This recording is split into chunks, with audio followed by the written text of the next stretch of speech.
All right, so I'm going to be joined here in just a few minutes with personal family friend Shay Barefield from Charlotte, North Carolina. Missing back east a little bit, thinking about Shay. Shay's married to Matt. Anyway, this is just going to be a real frank conversation about race, faith, church, in the midst of everything that's going on right now.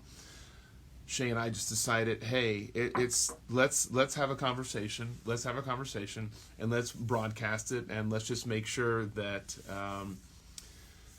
the topics that need to be discussed don't wane and wax over the course of just a week, but yet we keep the dialogue going. And more than that, we push the ball up the field. And so she should be jumping on here. Actually, I think she got a flat tire just a little while ago before she's able to jump on here. And so she should be getting on in just a minute. But anyway, as you're jumping in here, it's just going to be, this isn't scripted. Like, we didn't share notes or anything prior to this. We just said, let's jump on here. We're friends first, and we have faith, and we have multiple friends of differing shades of skin color and background and experiences. And we need to make sure that what voice and what platforms the Lord's given us, we just use those for the benefit of the greater whole. And so that's what we want to do. And that's the conversation we're about to have. And so she is here. All right, Shay. Request. There it is. Let's see. I'll figure it out. I got this. Did it. I think I did it. We might see Shay here in a second, or it just might be more me talking to myself. There she is. Hello. Hello. How goes it, lady? Good, man. I've been so excited about this, by the way. Yes. I've been really excited. But, first things first, you got to wherever you need to be because it looks like you had a flat tire. I know. I know. I was like, great. Hello, flat tire. But I have a car. That you do. That's what I was trying to look at the brighter side. That's some perspective. Right. Just trying to keep it right now. Yeah. Well, Shay, we've got a broken world who realizes, if anything else, that something like the civil rights movement never ended. It hasn't ended. Right. It just quit being talked about. And right. It resurges every once in a while, and there's an atrocity that causes us to talk about it. But then it waxes and wanes. So just first of all, I was telling everybody, this isn't like we're strangers that just somehow met on. No, like you were my pastor. Yes, way back east. Like, I remember your mama, your Bahamian mama, sitting on the front row. Oh, yes. Yeah, she's that mom that when you're a kid, you're like... But now that I'm an adult, I'm like, well, go ahead and live your best life, lady. Yes, go ahead and do it. Yes, she did. She was preacher fuel. She was just yes. Like, you can be like, good morning, amen, amen. Well, he just said good morning. Right. I have a burp. Praise the Lord. Thank you, Jesus. Thank you, Jesus. I was like, Mom, all you need to say is excuse me. That's it. That's all we need to do.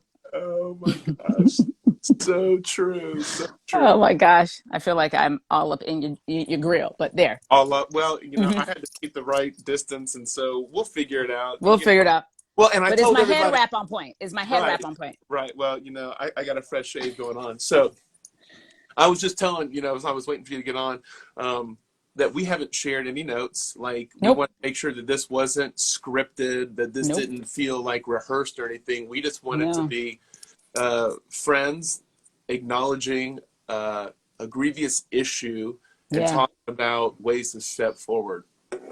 And I have so many questions because I just do. I'm so curious. I think, and if there's anything that acting as if I have any wisdom to drop is, don't stop being curious. Be curious. Ask questions.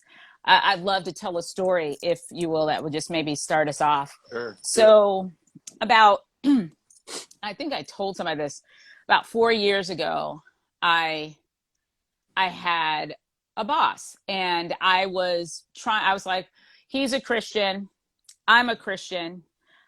I just want to connect with him on this. And he's a white guy, he's a bit older than me, maybe say 5 years older than me. Mm-hmm. And which is not a lot, because I have a sister who's 7 years older than me and 14 years old. That feels very much like in my wheelhouse. So it was just when Black Lives Matter started being like a thing. And I, as a Black Christian, I could clearly tell very early on, like within the first week, mm-hmm. white people don't like this. And it was bizarre to me, because I thought, Jesus believes my life matters. Like, why is that? I thought it would be something. You ever have something that you're like, oh yeah, everybody believes this, and you're like, oh, they don't. Like, Right. I thought that was going to be something that was easy Sure, for sure. my brothers and sisters to believe. So Right. I asked him, Black girl, I'm his employee. And I look back on it and I was like, there's so many things but I was trying. Yeah.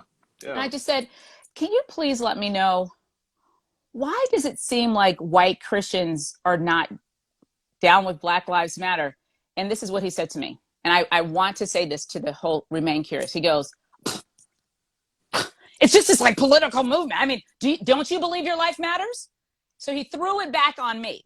Mm-hmm. Like I was questioning the value, the veracity, the value of my own life. And I was like, yeah, I believe my life matters. But why don't you believe that that's where it's coming from? I'm not declaring something just trying to believe it. Although there are people who are trying to believe like my life matters, right? Yeah. But I couldn't get it. And what I walked away from that instance knowing, he was not curious at all about my spirit or my soul. He was not curious about my walk. And why would I want my life to be heralded as meaning something? And that hurt me. And I remember that. And what happened? So what happened with that discussion? What happened with that relationship? Like was there a get it factor where he said, No. There was none. What I knew and I can tell you this, as Black people, I knew that I had picked up the courage to try to create something and ask the question. And he was not curious about me or what would make Shay ask me that question, or why would so many Black people be like, my life matters? And if you ask, I'm really big on this right now in my life. Ask good questions. Good questions lead to transformation. Sure. Good questions lead to your mind expanding. Inferior questions lead to circling the drain, being more hopeless, or inferior questions allow you to be more ensconced in what you already believe. So he did not ask me any good questions because he was not interested. He was interested in only believing what he believed and not being like, man, maybe my sister is hurting here. That never entered his mind. And that was clear. So what did the relationship do? The relationship looked probably like a lot of Black and white relationships once you realize that person is not interested in that. It looked fine. Right. How you doing, sir? Great. Right. But I will never go there with you again. Yeah. And I know that. Right. It shut down any sort of potential depth because there wasn't curiosity. He wasn't reciprocating definitely what you were sharing. And so there wasn't equal vulnerability that you're looking for, just a conversation. That's it. So he would probably think like, oh, the relationship was good. And it was civil. Sure. But I knew that he was not my people. I knew that I was not his people. Very clear. So Shay, help me. How does it go from civil to transformational? Honestly. I honestly think you have to be curious and you have to love. You have to want to love. You don't have to understand everything, and you don't even have to have things that you believe that aren't good. You can believe those things. You can believe things that aren't good, but you want to know better.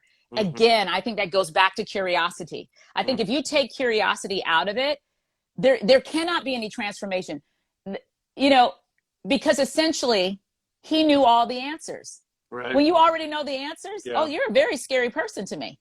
Yeah.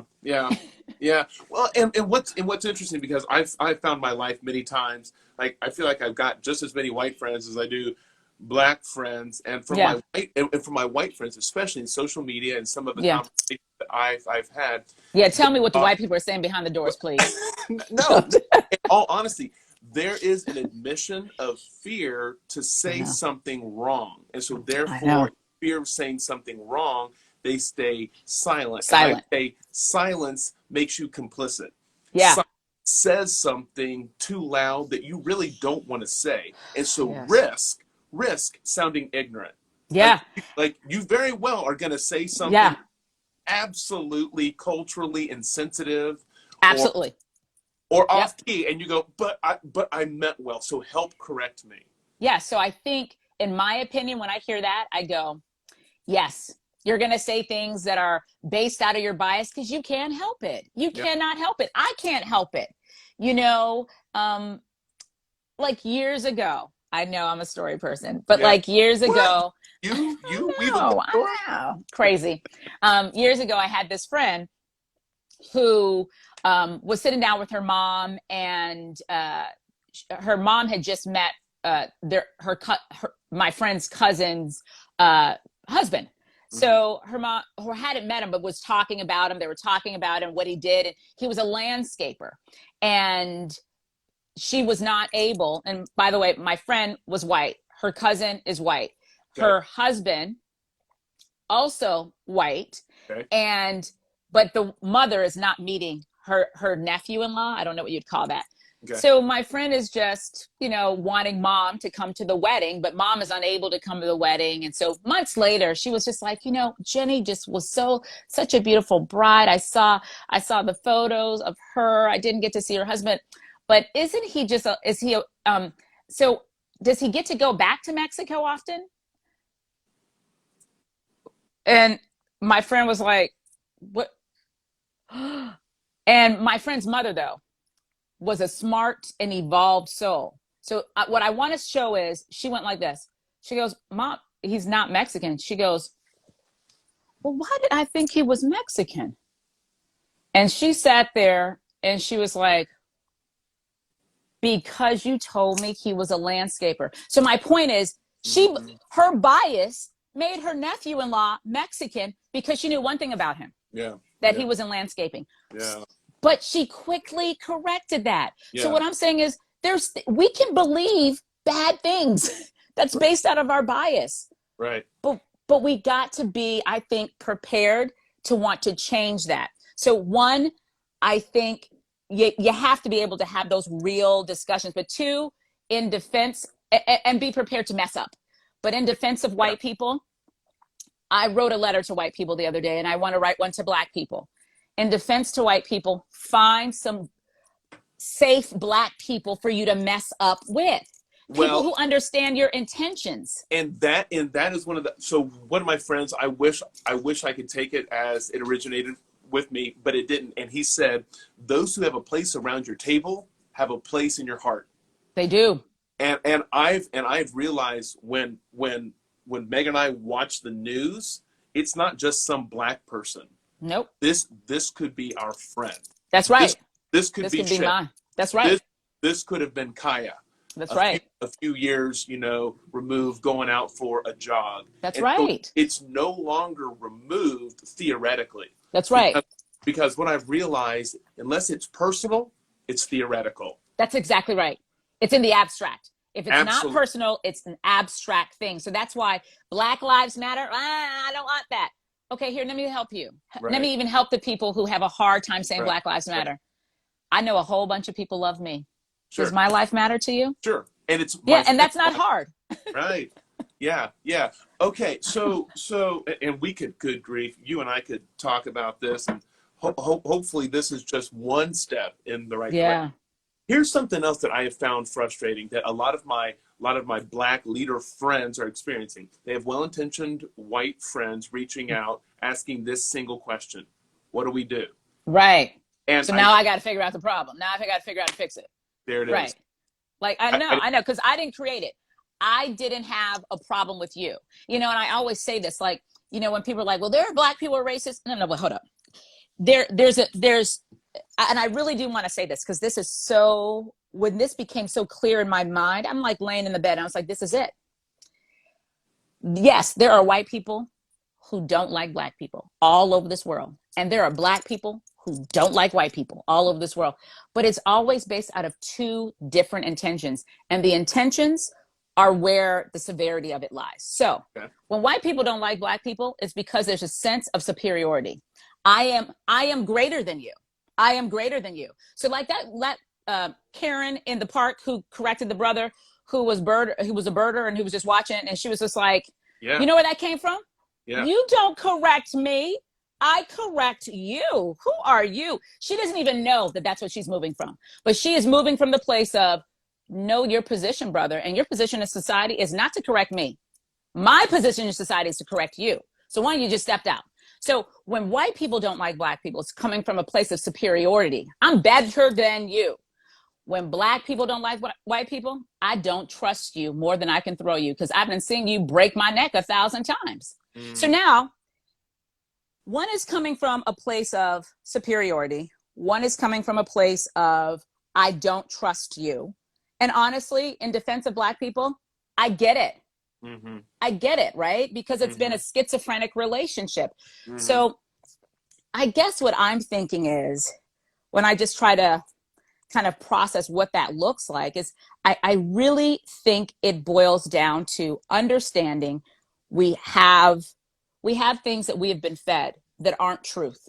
You know what I mean? Right. So we have to be committed to unpack those lies, even in ourselves. Are all white people not to be trusted?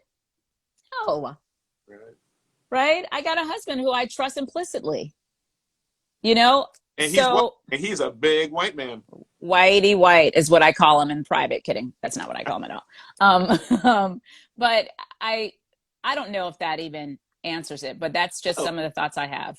But it's part. So a lot of the things that I've just been processing through this is the correct enemy has to be identified for there to be a solution. Right. And I think what we're saying, there's angry white people, there's angry black people. Sure. And the fingers want to get pointed. Yeah. And when we go, the systemic issue is racism until we identify. And that's superiority. That's why I said that one is with greater severity. Oh, sure. Yeah, because I'm that's it. And when we go, this is the issue, let's work to eradicate this, because I know we can do that. I know that we can compile our resources. That's right.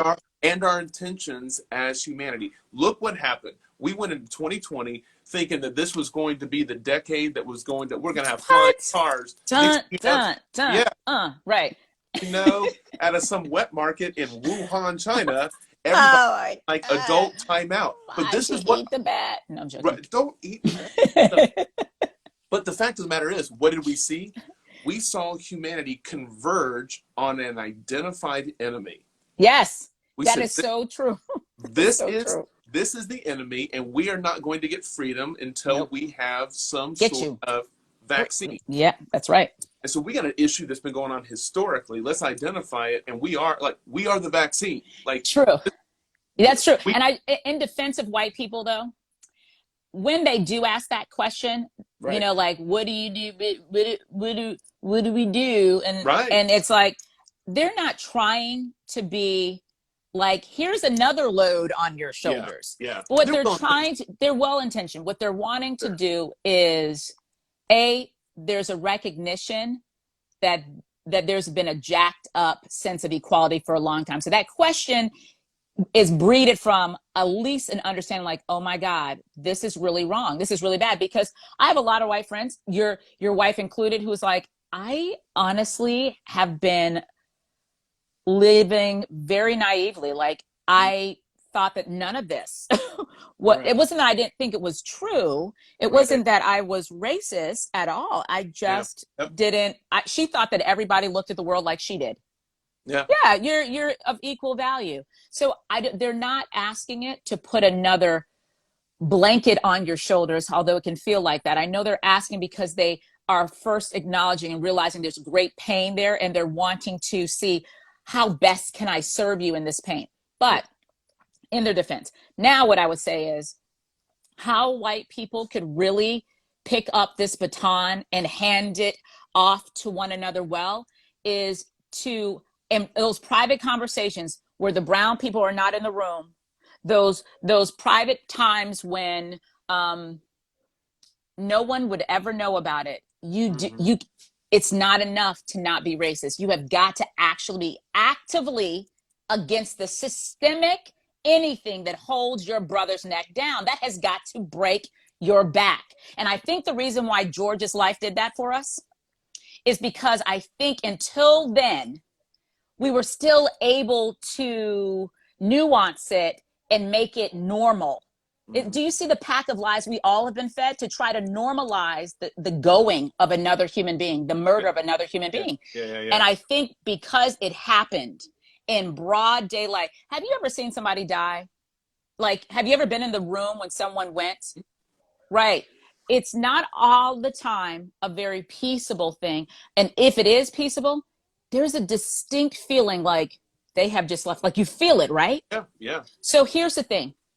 We saw a man put his knee on the back of a man's throat and feel his spirit leave. He felt his spirit leave. We have both been in the room where someone has gone on to glory. Yeah. That is it's a powerful lifting. Yeah. So now I want to know, what are we doing in society to raise a man who can feel the life of another leaving and go home, drink coffee, and make love to his wife? You see what I'm saying? Yeah. I think when white people ask that, they're trying to be sensitive. And now I think the way you do it is where we start. I don't have all the answers, but I think we got to start in those little things, those little places, because there were a million little things that made that man the man he was who could do that. There were a million little things that made that happen. Well, and one of the practical, like what you just said, in the white on white conversations where there can be allowed no room for derogatory speech in regard to another like that, it starts right there for somebody to get up. That won't be tolerated because this conversation prolonged over time leads to these type actions. So I've got to ask this: why was George's murder? Let's call it what it was. Murder. Why was George's murder the spark? Because you have Ahmaud, yes, 2 months earlier, and we've got countless others. Yeah. I think it was, for me, I'm about to say something that's very, very vulnerable. Okay. So for me, it was, I think because it felt like a public lynching. I think it felt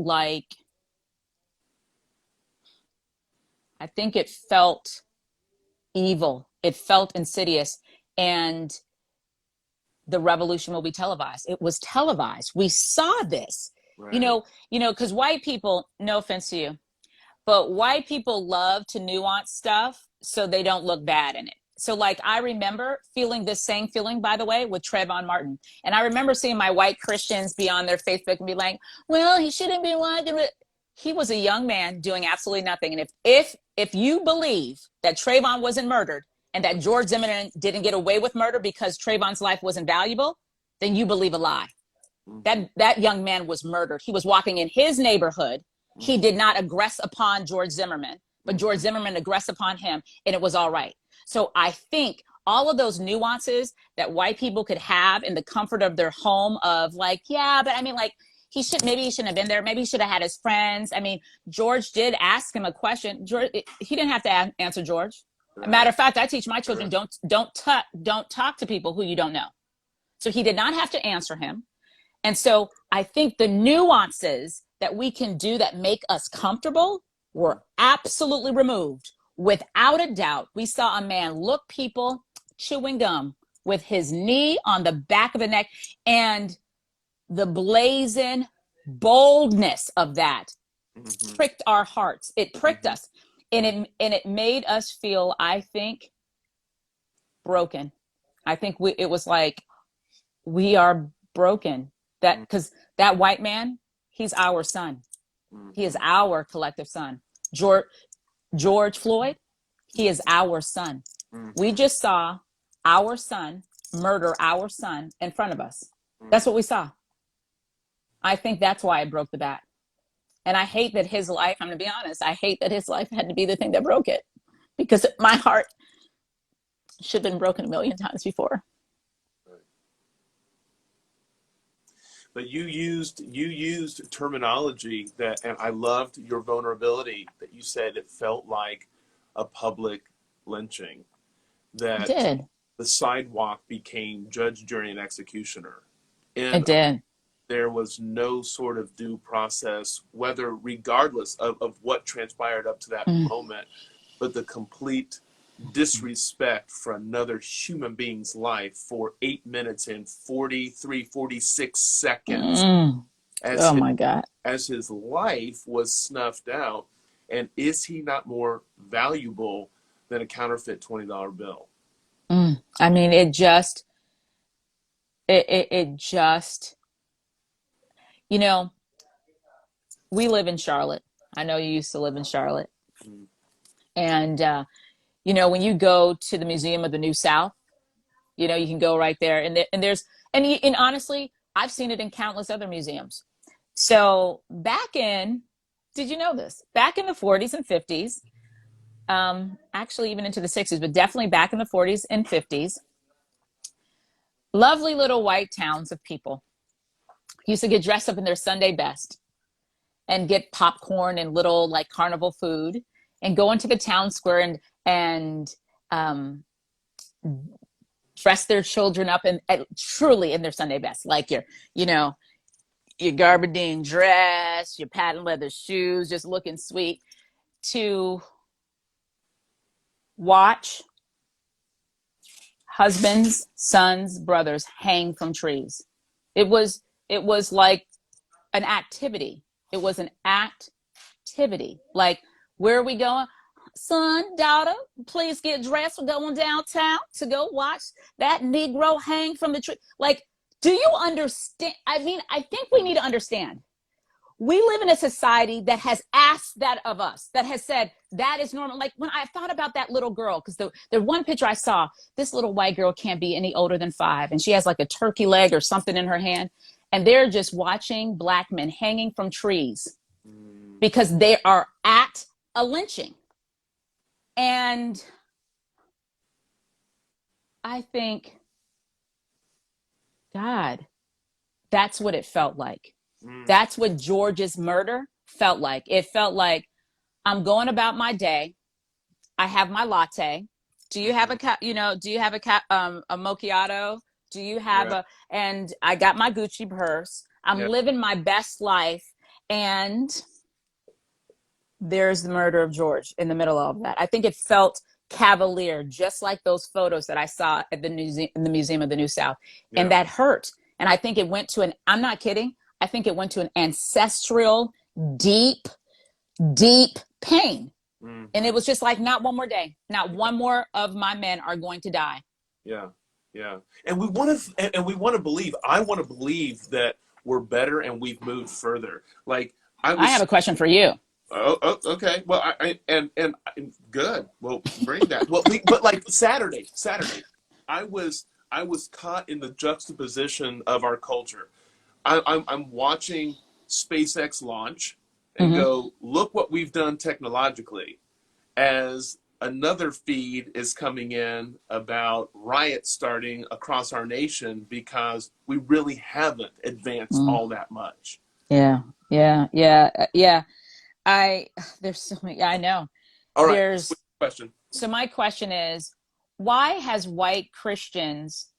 have you guys been so silent? Why was it long? Why was it hard to be like, my life mattered? Because Jesus really does believe my life matters. And when y'all would come back with that all lives matter bull shiz, I won't curse. I want to.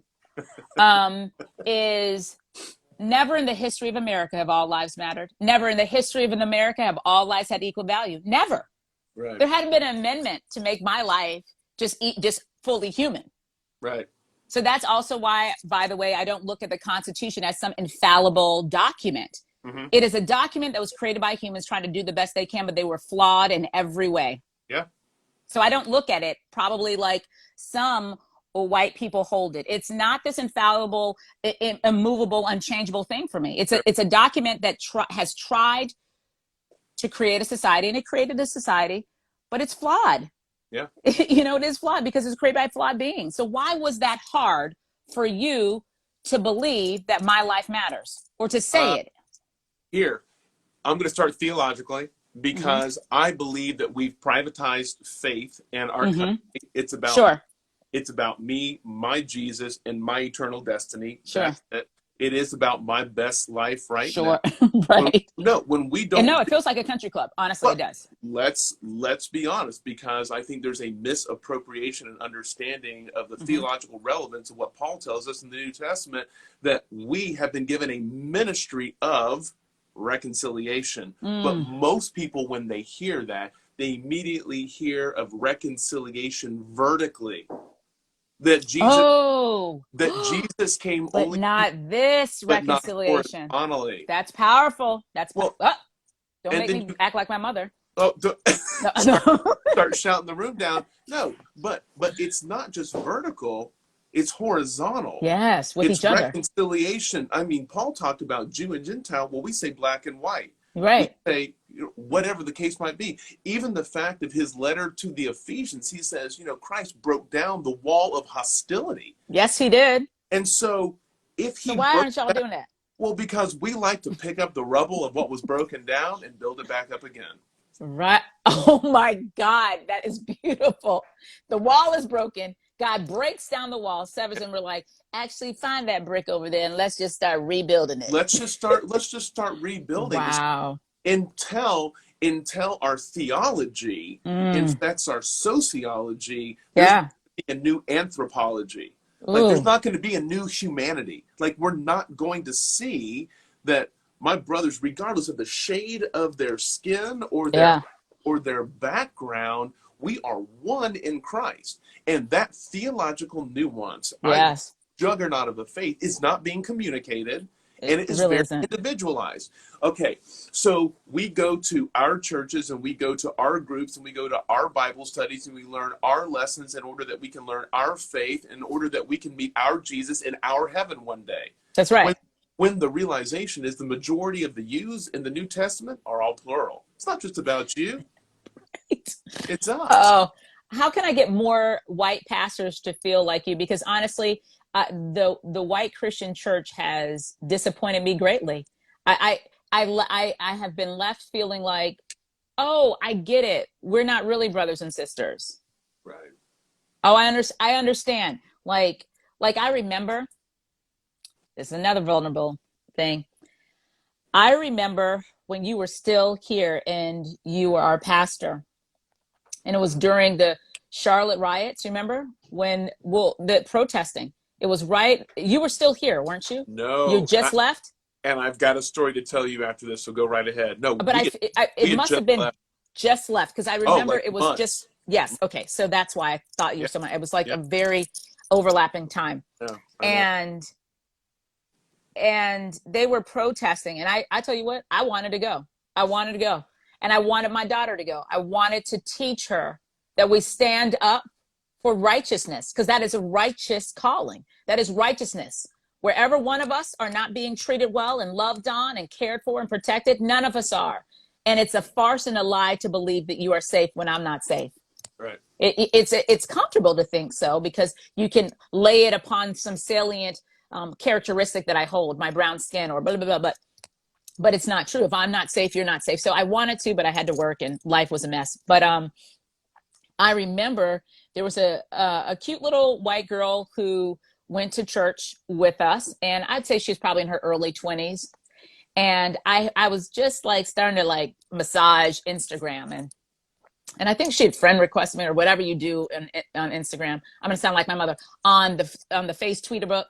And on the face tweeter book, on the like, webs. What are we doing? I don't even know where that is, but we'll get there.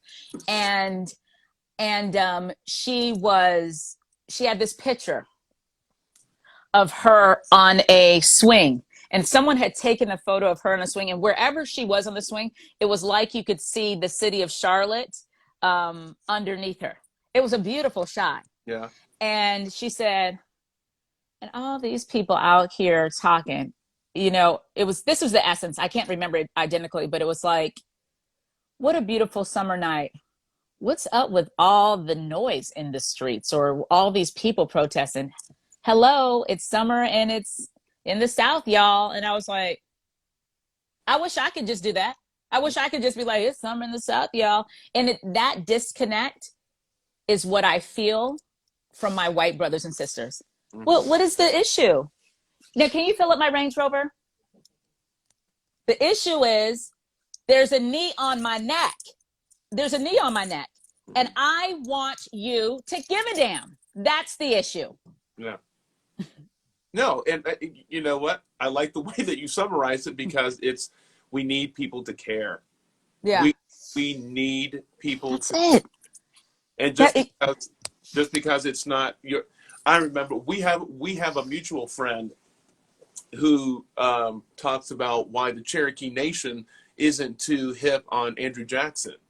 Right, exactly. And maybe if he had relocated your people and almost eradicated half of your population, yes, you might not have this great sense of affinity towards. Thank you. Right. And so and then to make that child, that right. Cherokee child, go to Andrew Jackson High School is offensive and wrong. Right. Those are those places that make us. That's a horrible thing for society to ask of that soul. You see what I'm saying? We were in the South, and I still have a problem. I was in college at a college in South Carolina in the summer, working for a mortgage company as a march was put on towards the Capitol to bring down the Confederate flag. Remember? That's right. Oh yes, I do. And white rednecks. That's right. This is part of my history. And this is our heritage. But I'm like, your heritage killed me. Killed me. And you should be ashamed of that. That shouldn't be something you hold up high. And so put it in a book, but take it down off a pole. Right. Get it out the back window of your truck. And I know, and this is a thing, this is so sad. To let you know that something is a symbol of something that you don't want to be a part of, right, is when the white racists storm the Capitol. It's because they want that flag. Why do they want that flag? Because it represents them. Is that who you want to be a part of? Yeah. No, you don't. And when I'm driving in my car as a Black woman who wears a head wrap, and I work in South Carolina, and South Carolina always feels a little bit more country, no matter what. I'm like, oh, okay, I'm in South Carolina, P's and Q's. Just actually yesterday, this is a true story. I was on the phone with your wife. Okay. And, the temperature, the tone right now, that's what it goes to Karen. We have to care. So think about the temperature and the tone of right now, what's happening. So I'm driving in my car. I know my rule is I never pass a police officer. I know white people feel very emboldened because white people would pass me and be passing the police officer. I do not. I'm like, oh, you going 45 in a 60-mile-per-hour zone? I will be going 43. And I just stay right there. And I was going 30. And this all came because I'm telling you, I'm Black and I wear a head wrap. That when there are trucks that pass me that have the Confederate flag, there's always this uncomfortable feeling I have of them staring down and being unkind to me. One guy gave me the finger, and I politely told him to F himself too, which I'm not saying God told me to do that at all, but I did. And I should not feel like I knew that was coming because of that symbol. And so yesterday I'm on the phone with Megan, and I'm driving 30. The police officer was probably just a little bit ahead of me, like 35. So I stayed at 30. He slowed down. And as he slowed down, I see that he's trying to come. I slowed down. I was like, I'll go 25. I got down to 20, and we let that went on for 5 minutes. And finally, I said, probably like 3.5 minutes into it, I said, Megan, I just want you to know, I want somebody to know, I have a police officer that's next to me. I'm not getting eye contact because I'm staying a little bit behind him, but he is riding me and I don't know why. And I just need you to know I'm on the phone with you, your Black sister. There's a police officer here. And she started praying for me. And do you know he or she, I don't know. I never allowed myself to get up to the window. But I'm just saying, like, that's my experience. That is your sister's experience. And you should care about that. That's what I'm saying. You should care about that. Yeah. And I know she does. And she wept as she told me about that story because, she wanted to reach through the phone and I know to be okay. But therein lies even part of the problem, because we can't demonize many who have gone into the force because they really do want to protect and serve. I know. Like you have a young man that used to be in our church. That's right. Who wore the badge proud, and he was an upstanding police officer. Yeah. And he was. So many more like him. There are. Who honestly want to do that to protect and serve. Absolutely. It's kind of the Chris Rock joke. Yeah. Certain careers, there cannot be any bad apples. Everybody got to be good. Yeah. Being a police officer is one of them. His example was, he's like a pilot. We can't say most of our pilots like to land. No. No, all of them must.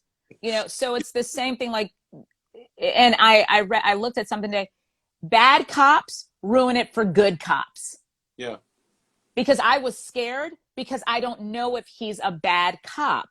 Right. I don't know if he's over there flashing the white power sign to his comrades and feeling, this is the part that's scary too about George, so protected and so entitled that he is in full police regalia and throwing up the white power sign. What you gonna do is what he's saying. You see me, I see you, and I do not care. That's a scary, we all collectively should be afraid of that type of mentality. Yeah. So I'm going to steer us back onto the highway here. Come on, get on. Because the fact of the matter is, when we see it, we got to address it. That's one of the themes that we keep talking about. We can't. I remember growing up, and if there was a fight going, I'm just talking like a playground fight. Yes. The people in our lives would be like, "Don't get involved." That's right. We still hear that ringing in our head, and that's the narrative that keeps us from getting involved. And so we hear this: "Don't get involved." Well, if we don't, who will? Right. That's exactly right. If we don't speak, who will? And I think your Black brothers and sisters, they need you to speak. They need to be protected. I just saw a video of this young Black man standing in front of a line of police officers that were fully just dressed, and neither party were doing anything to each other. They were just standing their line, and he was exercising his right to protest, and he was just standing with his hands up in front of the police officer. And one by one, every one of his friends who were standing behind him were all white. They came and they shielded him right in front. That is what is required of us. We have got to be a shield. We have got to be shielded. And you are the shield. You, white brother and sister, you have got to be the shield. Every one of them, they lined up, and what they were saying in spirit was, not today. He is my brother. I am my brother's keeper. Yeah. We have got to be each other's keeper. Yeah. And that's why we got to have these conversations, because these aren't faceless people that the news is arbitrarily displaying. These are brothers and sisters and friends and mothers and employees and employers, and like we've got to humanize the issue that's happening. As if we don't, we can remove ourselves from feeling any sort of responsibility if we can dehumanize the other. Yeah. And not only responsibility, you can also remove yourself from feeling human, the normal human emotions that you should feel. Because like going back to the picture of the of men being hung in the 40s and 50s with people dressed in their Sunday's best. What are we asking of a soul? What are we asking of that little girl's soul to be all right with that? Yeah. I mean, that girl, whether her parents knew or not, whether her parents knew it for themselves or not, they were traumatizing themselves.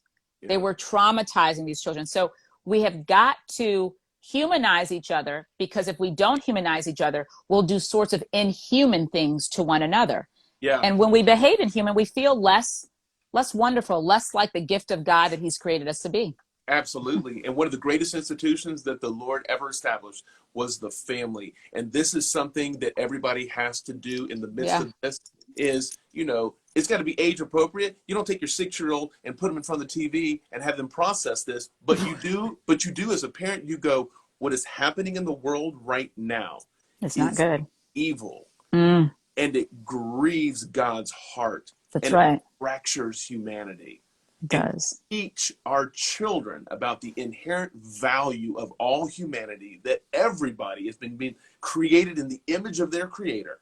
That's right. Endowed with love and respect and honor and worth. Like that has to start in our homes. Agreed.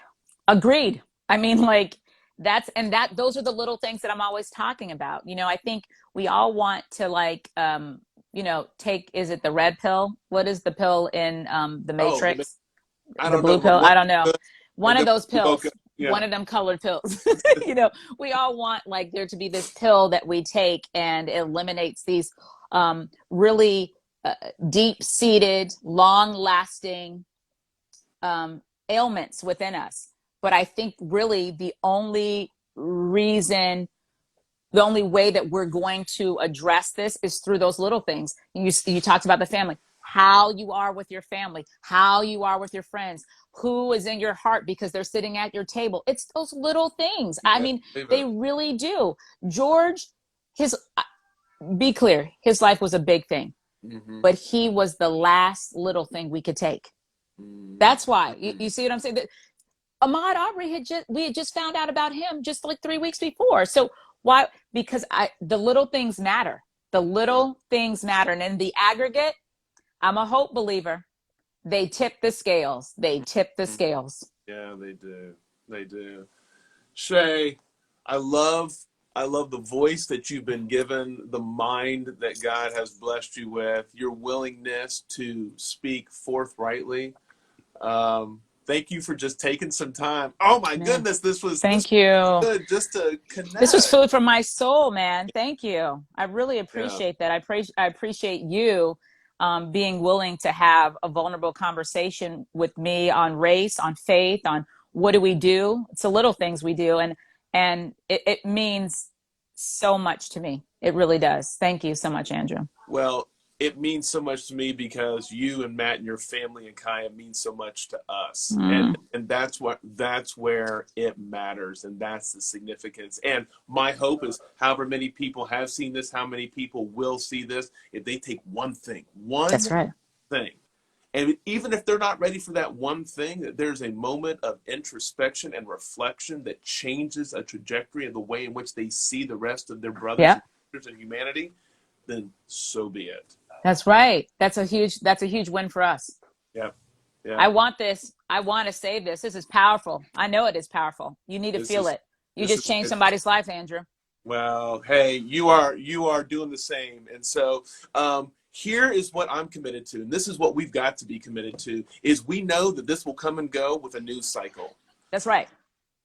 That people will talk about it this week, and then coronavirus or the Rona, yeah. Killer hornets or something those are serious. It's gonna, something is gonna take front page away from this. And the civil rights movement has not ended. It's continuing to evolve. And it should be something that all people are part of. Not Black people shouldn't be the only ones. We shall overcome. Everybody should be. We shall overcome. Yeah. Oh my gosh, lady. Hey, give our best to Matt and Kaya. I will. You still got that nasty dog? No, we had to get rid of him because of after Matt's transplant. They're like, and then you got to make your house clean and do this and sanitize. I was like, but my dog has sweaters floating around the floor because he sheds, and he also rapes people. Remember? Every time he'd come over, he's like, his nose Oh, is all up your yeah, butt. I was like, I'm no, so that sorry, you dog was, guys. My yeah, dog, that he's a dog, little gross. he's a little insensitive to people's private areas. In Jesus' name, he needed to go. All right, lady. Hey, I'm going to save this to some IGTV, post this. We make sure that people see it, all right? We will. All Thank right. you, Andrew. Love you, lady. Peace. Bye. Love you.